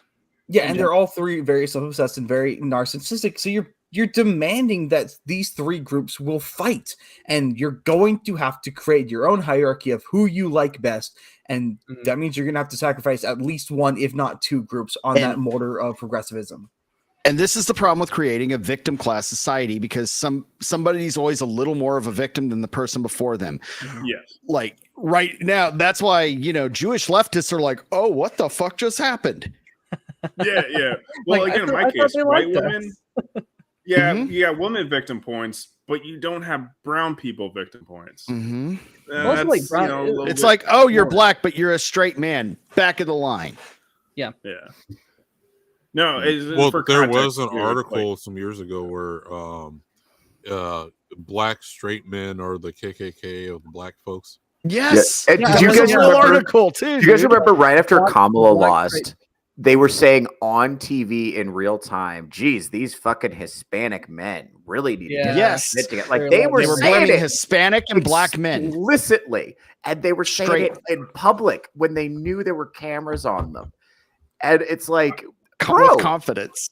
That's fucking racist. That's what you do when you've never been held accountable for the past, I don't know, goddamn decade. And then it takes a Trump to come in and say, no more federal funding for you, no more U.S. aid. And then all of a sudden they start coming around and they have people on CNN say, we got to stop calling Trump Hitler. Like a decade too late, but at least you're saying it now. Now they realize they're no longer protected class anymore. Yeah, well, it's like that exact mentality that you just mentioned, Theo, that goes completely against their logic and what they've been preaching and, you know, trying to tell us this whole time. But it's like, at the same time, there's a little bit of truth there. You're like, yeah, there's a lot of black men that are sexist, but still, it's like, again, it's like, yeah, but you've been saying like the exact opposite for years, you know. It's all crazy. Well, especially when you lionize people just for their skin color, that's fucking absurd. Normal people don't think that way. Normal people just take people as they come. And if there are members of a group who behave with the stereotype, then they'll like, okay, that's an interesting stereotype, and then I'll file that back in mind for later. But I'm still gonna serve you fries. You know, I'm still gonna work alongside you on a project. I'm just gonna keep that in mind. Yeah, because human beings like being around people who look like them, and that's not a bad thing. That's how pretty much we've survived. Is how we've been able to tell, just evolutionarily or nature wise, who is a threat and who isn't. Does that other being look like me? Does a bear look like me? No. Therefore, the bear is probably the greater threat. You know, that kind of thing. It's like I get what you're saying. I'm glad you used bear. Yeah, what do you got against us, huh? Jesus. Let me clarify. I didn't mean the animal. I didn't mean Baloo, like the kind you find in a zoo. I meant like the average. I meant like the average. Like the gay man? Hairy gay man. Yeah. Right. I thought you were gonna say chimpanzee. I'm gonna be honest with you. That's where we were going. Leave that to Vagabond. I'm like, oh, thank God. Oh, thank God. But no, here's the thing. Think about that. If human beings, but that's why like AI being crazy. That's why we can kind of human beings being able to tell when something isn't human is kind of creepy, because we have the sense of what is the uncanny valley. Like we can't describe it, but we know when we see it. And are you saying black men give you the uncanny view? No. Is that what I heard? Maybe. But like what threat did we face back in our heritage that we've inherited through our genetics that made us think that, oh, that thing there looks like me, but it's not me. That thing's a threat. This is off. This is kind of scary. It's probably Neanderthals or other hominid tribes that existed at the same time who literally killed us for sport. Like it's normal. Skinwalkers. It's totally normal. Yeah, it's totally normal. I think you're right. It's totally normal, given our genetic history, to want to hang out with people who are on the same vibe as us. And if somebody's on a different vibe, it's totally reasonable to have that gut level suspicion. But then you could take your fucking prefrontal cortex and override that and be like, nah, this guy's probably cool though. And if they're cool, they're cool. And if they're not, they're not. We have the ability to rationally evaluate people as individuals. But, you know, stereotypes carry. I know if I'm performing for a black majority audience, I'm going to get yelled at. That's just part of the deal. That's just part of the deal. And I kind of like it. I run with it. I enjoy it. But it's that means that you're going to be a good comedian, because you can hang. You can put up with all sorts of all sorts of and also, you know, I'm in their house too. Yeah. Like it's like this is how they do things where they're at. And I'm, you know, when in Rome, right? You know? Yeah. Like Crowder talks about that a lot. He's like, some of the best comedians that you've ever seen performed primarily in primarily black audiences, because they were able to grow up very quickly. They got thrown into the deep end, and that decided whether or not you could hang. So for every Robin Williams, you got like a Michael Richards. So Robin Williams can hang with everybody. Then you got Michael Richards who got accosted a few times. He got heckled a little bit and then lost his shit. Yeah, there's some guys kind of like the same like science that goes into like men tend to date women that look like their mother and vice versa, right? It's just like people are like feel comfortable around biologically that people that look similar to them. It's just in the DNA, right? Yeah. There's not necessarily anything wrong. It's not bad. And it's everybody too. It's not, this is not like a uniquely white phenomenon. Every single person on fucking planet Earth feels innately comfortable with people that give them that feeling of in-group. right? Yeah, it's a reaction. It's like, right. But you don't like set in stone like, no, that's the only way it goes. You don't like, you can also, your feelings don't have to be in charge, right? Yeah. Like you can have a gut feeling, and then you meet him and it's like, oh no, this guy's really cool, and or the opposite. Vice versa. Yeah, the opposite happens to me all the time. Like I meet a woman and I'm like, she's the one, and then she's lighting my car on fire, and I'm like, maybe I misjudged this. Maybe you're still the one. I don't know. I don't know. It's tough. It's tough now. It's definitely an edge case. Oh man. Well, like personal experience, my previous apartment, I was in the primarily Latino area of Houston, which is already is a huge Houston. Houston is already a huge Latino hub. Yeah, all Texas. But, yeah, especially Houston. Like got the Port of Houston. We're close to the border. Galveston, all that. But like, I didn't. I'm moving there. I didn't know. I didn't care because as far as I'm concerned, I can kind of hang with everybody. But it became very apparent that I was indeed the outsider, and that people would stare at me every day as I came into work. It's like, act like you've seen a white guy in a shirt and tie before. Like, God damn. Like, I'm not hurting anybody. I'm not bothering anybody. Just because you didn't learn the Mexican square dance like I did. Well, that's the thing. They would have all sorts of celebrations down in the common area, but I'd never get invited. Kind of a shame, but it's fine. Yeah. I don't know. That's why I've been really blessed. This is a common thread I find among comedians, where you have everyone I met who's done comedy has been in has a weird life situation. I've been blessed to be forced to kind of live around people who are not like me during a lot of points in my life. And I gotta say, I've only ever benefited from the experience. I have always been emerged from it like smarter and more empathetic. Realizing that people are basically the same everywhere, but there are important differences, and the differences matter. And you can't ignore them, because if you ignore the differences, it's trouble. But yeah, I've always walked away from it with a sense of like, by the way, I said that on a college campus one time, and this girl was like, minorities do not exist to be your cultural enrichment. White woman, by the way. So they were also her cultural enrichment too. And what's crazy about it is I knew when I was talking to her, I was like, bro, I've lived in black neighborhoods and you haven't. I can tell just by talking to you. Like you have no idea what you're talking about. You're just like repeating something you heard in your women's studies class. Yeah. Like, but you can't say shit like that because it's considered rude. But she could call me a racist to my face, but I can't. Well, this push is one back. thing that's really weird. It's like half the time whenever the right tries to advocate for multiculturalism or equality, suddenly we're still the bad guys for advocating for what they claim to advocate for. Hmm. But if we push against it, we're still the bad guys because double think. Well, yeah, it's power. Well, because you guys are trying to. It's white. This is a mistake I see all the time.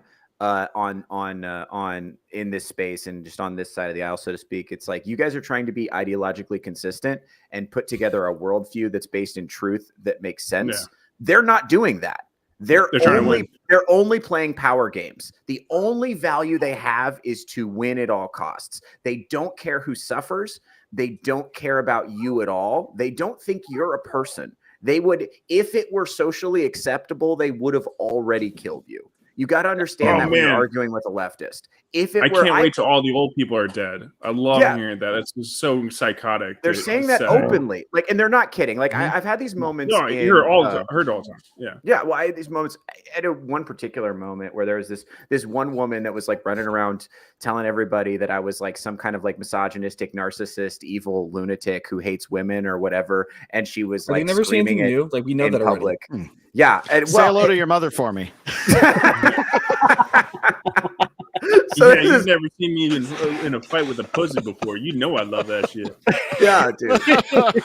God damn. I keep saying it turns me on. Well, like, here's the thing. I had this moment one particular time. I had several run-ins with this woman in my journey, but one of them, I still don't know her name. I have no idea who she is. She would just show up where I was doing comedy to tell people that I was terrible and then disappear like the fucking Cat in the Hat, just as strangely as she arrived. I still don't know who she is.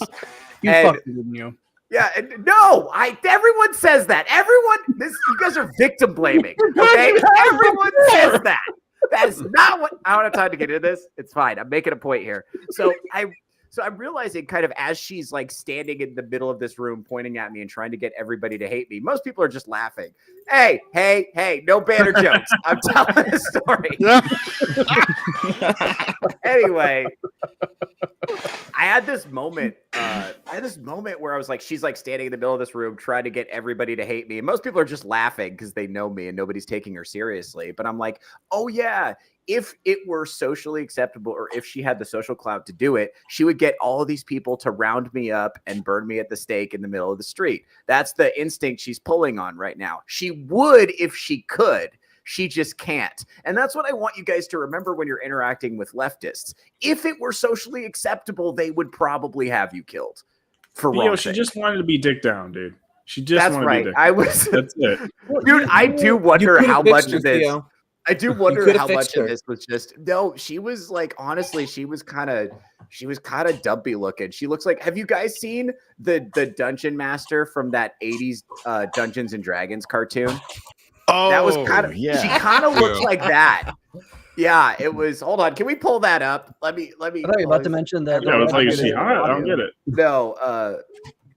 You still could have fixed her. You could have fixed that too. Fix that hairline. She was not a good-looking woman by You're a feminist until you get some good dick. Let's be perfectly honest. Yeah, hate and love are two emotions right next to each other on the scale. No, that's very true. And that's why. So I've had people ask me like why I'm so fucking confrontational when I first meet women and why I was like, I don't understand. You went up and started a fight with that girl and 20 minutes later she was making out with you. What happened? And I was like, because that's just how things work. It's a horseshoe thing, dude. Can't even. Yeah, that's okay. Would you stop with the fucking banner? We're having a substantive discussion. We're having a substantive discussion. Oh man. Here you go. I got it. See it. Bring it up. Papa Neil. Oh God. Oh, Ew.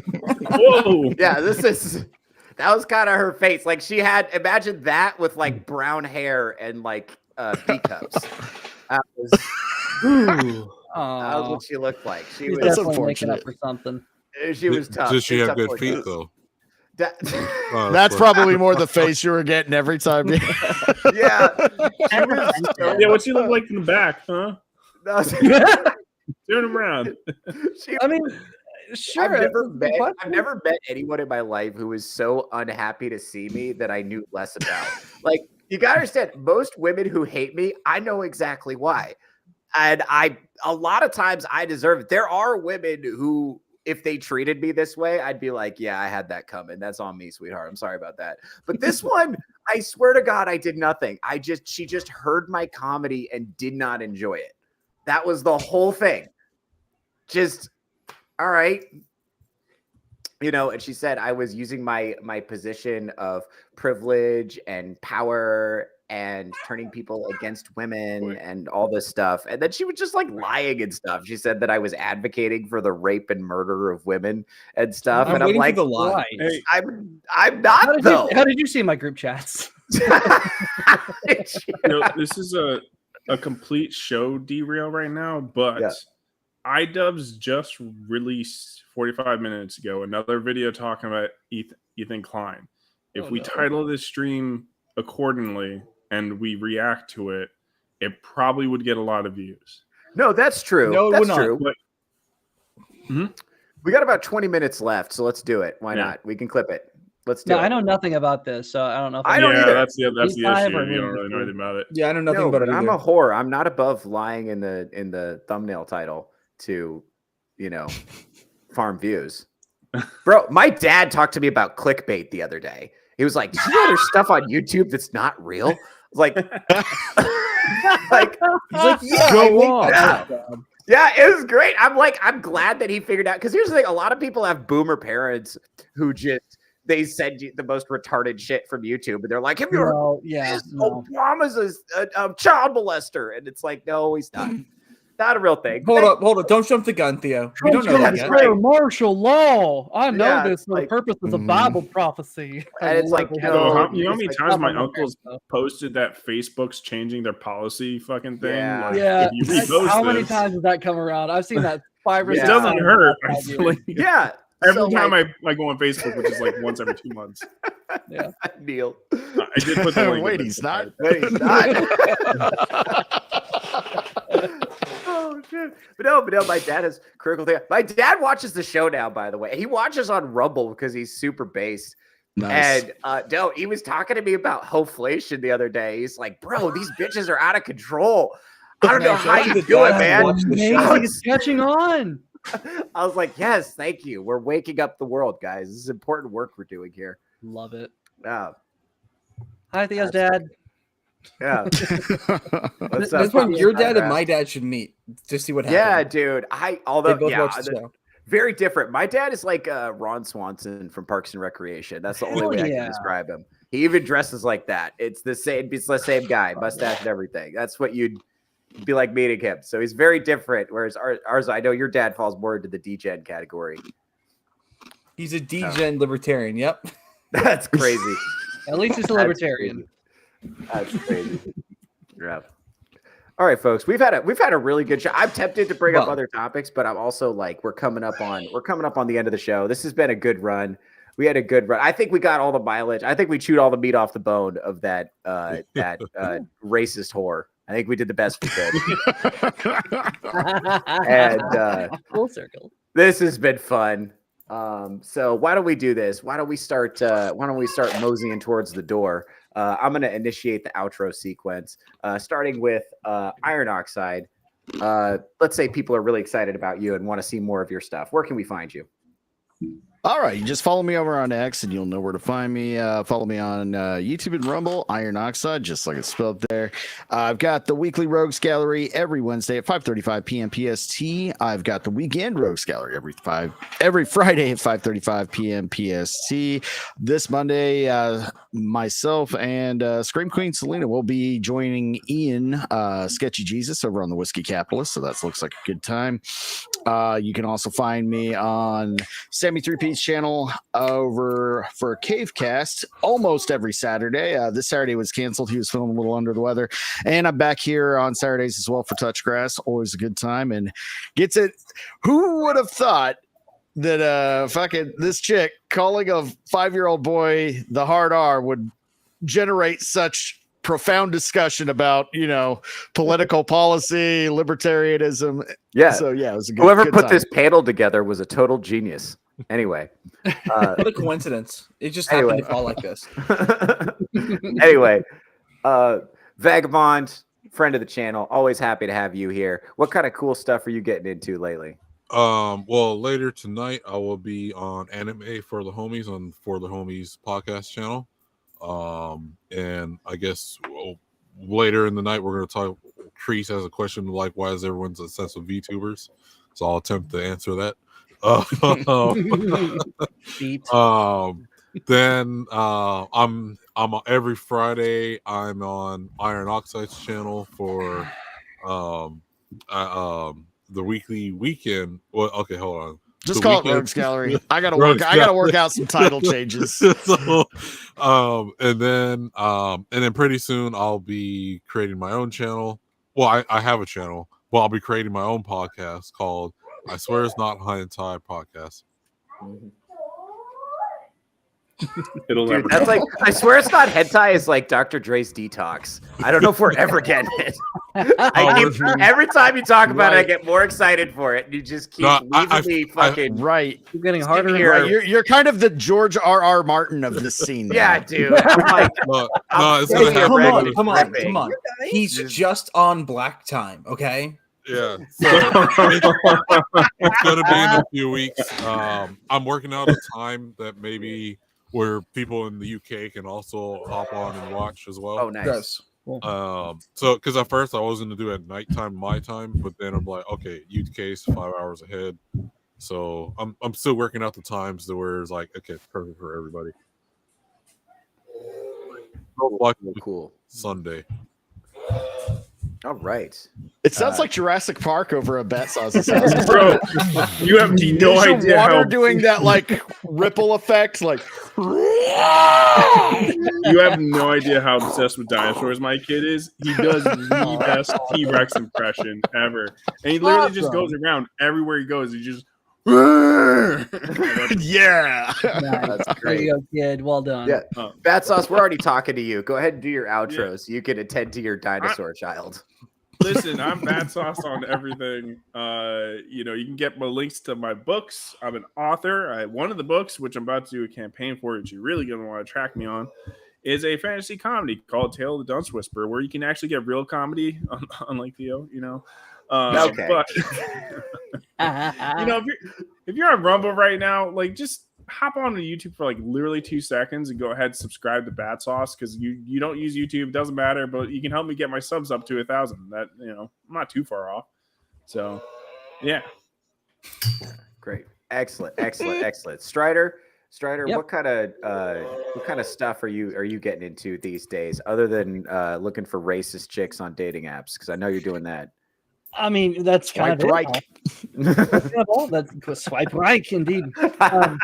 Well, I'm on, of course, Iron Oxide channel every Wednesday and Saturday for whatever those titles are going to end up being. Going to end up boiling down to. And then Thursdays I do my own show, where it's just an hour, 7 p.m. Central Time on my own channel, where we just talk about stuff for maybe 20 minutes and then read a book the rest of the way. And we're doing a novel of World War One, and I don't know about y'all, I'm having a fun time with it, but it kind of just for me anyway. And then every once in a while here on Touch Grass, and then that's it. But happy to be here. Thank you for having me. Fantastic. Arza, the research division of Touch Grass. What kind of cool stuff do you get up to? Well, every day I put out, almost every day, I try to do every day, I put out just a topical video on comic books, movies, games, culture, politics, whatever the hell I feel like, because my channel is as directionless as I am. I've been hitting a few hiccups just because of the fact that it's final season, my last session of final season, currently slated to graduate my undergrad thing with a 3.71 GPA. So I'm pretty happy about that. And we'll see how often I get to upload, just because, like I said, finals going to be busy. My last day at my job tonight, and I'm so glad to be back on a proper sleep schedule. And if you want to follow me, you want to listen to my funny, witty, and sometimes insightful takes, just follow me at Arza Chats, just right there, Arza Chats on everything. I'm on YouTube, Rumble, Instagram, and TikTok and X. Whatever you want, I do one feature-length video and one short-length video, just for your pleasure. All right. Speaking of short length, Drunk Emerald Arrow, you're also here. You're you're our producer extraordinaire, 99 overall producer. Literally could not do the show without you. I am dependent on you for my show's survival. What kind of cool shit do you get up to when you're not here producing? Playing with Legos. I don't know. Let's see. I've got the shows that I host, which are Nerds Covering the News at 5:30 PST on my channel. That's a Rumble exclusive. Then we have Insert Title Here, which is Friday nights at 9:30 PST, which next Friday, we are going to be doing a bracketed March Madness of hot moms on TV. And we're going to have a little battle royale to find out which is the hottest TV mom in honor of Mother's Day. I have weekly Rogues Gallery throughout the week on Wednesdays and Fridays, 5:30 PST. I can't talk. And then same with 3P Capecast at 8:30 a.m. PST.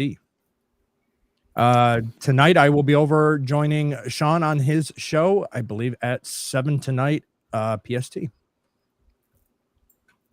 All right, great. One more big thank you to the panel. Thank you guys for coming out. My name is Theo Snodgrass. I host this show, Touch Grass with Theo Snodgrass, every Saturday, 11 a.m. Pacific Standard Time. Follow me on YouTube, follow me on Twitter, follow me everywhere. And that's how you can keep track of all the cool stuff I'm doing. I do all kinds of shows. I perform live comedy. I do lots of fun stuff.